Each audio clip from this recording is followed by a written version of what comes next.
मणिपुर पिछले 3 महीनों से जल रहा है। मणिपुर से जिस तरीके के सेक्सुअल असॉल्ट के केसेस सामने आ रहे हैं वो बहुत ही ज़्यादा डराने वाले हैं। ऐसे में मैंने मणिपुर सरकार को पत्र लिखकर ये रिक्वेस्ट की थी कि मैं मणिपुर आना चाहती हूँ और वहाँ पर जो सेक्सुअल असॉल्ट की सर्वाइवर्स हैं उनसे मिलना चाहती हूँ और उनकी मदद करना चाहती हूँ। तो पहले तो मणिपुर सरकार ने मुझे बोला कि आ जाइए, फिर सडनली उनका मेरे पास एक पत्र आया जिसमें उन्होंने मुझे कहा है कि मुझे अपनी विजिट पोस्टपोन करने का उन्होंने सुझाव दिया है क्योंकि वहाँ पे लॉ एंड ऑर्डर प्रॉब्लम है। तो मणिपुर में लॉ एंड ऑर्डर प्रॉब्लम है, इसीलिए तो मैं मणिपुर जाना चाहती हूँ और वहाँ जितनी सेक्सुअल असॉल्ट सर्वाइवर्स हैं उनसे मैं मिलकर उनकी मदद करना चाहती हूँ। मुख्यमंत्री जी मणिपुर के खुद कह रहे हैं कि ऐसे कई 100 केसेस हुए हैं, तो उन सेक्सुअल असॉल्ट सर्वाइवर्स तक सरकार पहुँच पाई है या नहीं, उन तक कोई रिलीफ पहुँचा है या नहीं, वो किस तरीके के डर में जी रही हैं, वो उन तक काउंसलिंग पहुँची है, लीगल एड पहुँची है, कॉम्पनसेशन पहुँची है,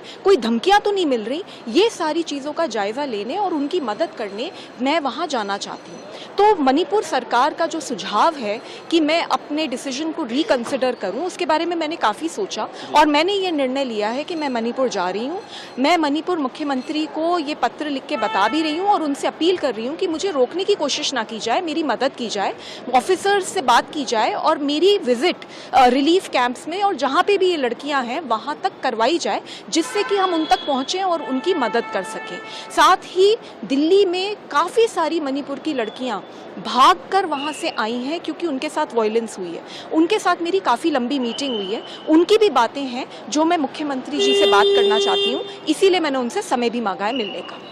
जी बिल्कुल, अगर राजस्थान और बंगाल से इस तरीके के केसेस सामने आएंगे और वहाँ के मुख्यमंत्री ये बोलेंगे कि कई 100 केसेस हो रहे हैं और हम उनका कॉग्निजेंस नहीं ले पा रहे हैं, तो बिल्कुल मैं वहाँ पर भी जाऊँगी। और मैं वहाँ पर एज एन एक्टिविस्ट जा रही हूँ, एज अ वुमन जा रही हूँ and I know that there is a risk involve. मैं फिर भी जा रही हूँ क्योंकि हम सब ने वो वीडियोज़ देखी हैं और वो वीडियोज़ दिल को बिल्कुल दहला देने वाली हैं और उन लड़कियों तक अभी तक मदद पहुंची है या नहीं और उन जैसी बहुत सारी जो लड़कियां और हैं उन तक मदद पहुंची है या नहीं, इसको जानने के लिए जा रही हूँ, सिर्फ मदद करने के लिए जा रही हूँ। मणिपुर सरकार को मैं आश्वासन दे रही हूँ कि मैं वहाँ पर कोई प्रॉब्लम क्रिएट करने नहीं जा रही, सिर्फ और सिर्फ उन लड़कियों तक पहुंचकर सरकार की भी मदद करूंगी और लड़कियों की भी मदद। जी, मैं भगवान का नाम लेके मणिपुर जा रही हूँ और मैं इसलिए जा रही हूँ क्योंकि मेरी आत्मा मुझे गवारा नहीं करती कि मैं यहाँ दिल्ली में बैठ के काम करती रहूँ